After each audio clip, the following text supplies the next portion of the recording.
everybody, and welcome to the Viper's Pit. I'm your host, Pit Viper 327, and welcome to my mobile studio, which means the Beast, my SUV.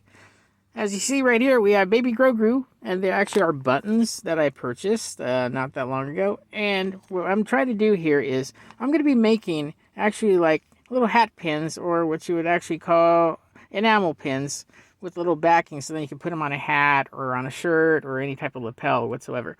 And what I got here, what you need is some 10 millimeter. These are tie tacks, but you can also use earring posts if you want to make them into earrings as well. And I actually have done that before in a previous video, as well as a previous shot on my Instagram. Also, you're going to be needing these type of pliers right here. And as you can see right there, it says use safety glasses. So what will happen is that the back of the button is actually made out of metal, more like a die-cast metal that was made for these guys. And as you can see, the enamel on it in the front, they will fly anywhere they want. So it's recommended that you wear safety glasses. Luckily, I do wear safety glasses that are actually my own prescription glasses, to be honest with you on that. So that way, eye protection is important because you don't want to actually have any problems, and then of course going down to the emergency, and then all hell breaks loose, and that's not good. So be safe when you're doing it.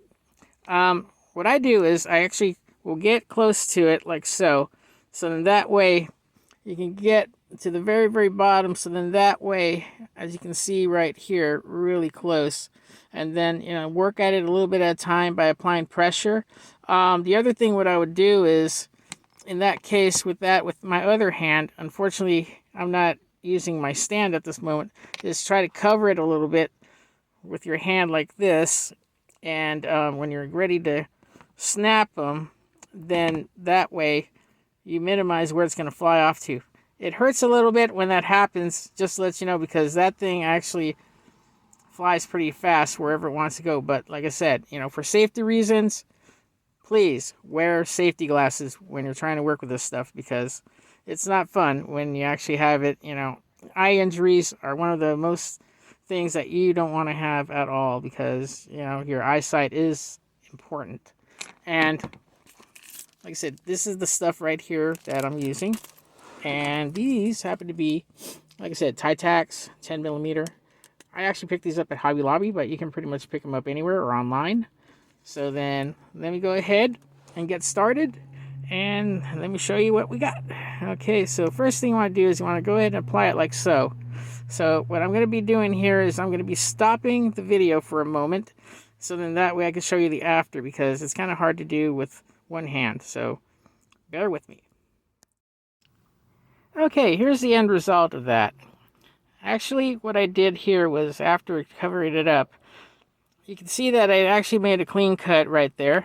And it's actually just feel around it, make sure that it's actually level. If it's not, then you might have to try and sand it down. But this is the actually other part of the pin, like here.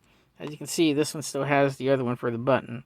So right now, I'm going to go ahead and put it on pause for the moment, and then I'm going to be applying some of the glue to it, and then I'll be also working on the other button as well. Okay, everybody, after the pins are done, like I said, you want to make sure that it's actually level and flush down here. I actually had a little bit of a problem with this little guy here, so I kind of cut it a little crooked, but I was able to actually fix that for you. And the other thing you want to do is get ready for the glue, which I got right here. And I like to use the Gorilla Glue, which is actually called the Clear Grip here. This stuff actually works well with metal. Of course, also plastic, and of course, any type of wood, ceramic, leather, anything of that sort. But certain plastics may not adhere to this stuff, but yet this works great for any type of jewelry making that anybody actually wants to do that with. And what I do is, which I can't quite put the glue on just yet, because I'm doing this all with one hand, and that don't make it fun. So you actually want to put some of the glue on here. If it goes just a little bit over, don't worry about it, because once you press it down, if there's a little excess, you're able to peel it off. I would actually wait like about 15-20 minutes to peel off the excess on it, so that way we can get that going. So I'm going to stop right now. I'm going to apply the glue, and then I'll be giving out some final words. And here we are one more time. Okay, as you can see, I got them actually the pins placed on the back. If you ever make a mistake, don't worry. Just get it cleaned up really nice and neat and everything, because you can actually get to it before it actually starts to cure.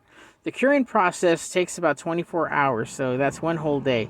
So anything before that, you might have a chance to actually salvage it. So in case it's a little bit crooked, you can actually pull it right off and then just apply it again. And just make sure that when you're actually using the glue, to press down firmly on it, so then that way the seal can grab all the way around, so then that way you won't have any issues with it, say like if it falls off or anything like that. But usually that's how I do it, especially also when I do my earrings, because the earrings I actually make sure that it has enough glue, so then that way nothing like that happens. And so far I have not had anybody have any issues or complaints on that with their earrings that actually have the posts on them. So like I said, this applies to both hat pins like this or earrings, so you can actually do the earring posts. It's just going to be a little slightly different if with the clip-ons, but those can be a little bit of a challenge at times. But if you have the right type of clip-ons, you can do it, because I actually did a pair of clip-on Grogu earrings for a friend of mine not that long ago. So I may end up doing that as an instructional video on how to do it with the clip-on earrings in the future time. Well, just let it sit, let it cure, and that's about it. This is the Pit Viper signing off. Please leave a like, a comment, hit the notification bell, so then that way you can keep an eye on my next video. And as you can see, we got pins. Have a good day. Pit Viper signing off.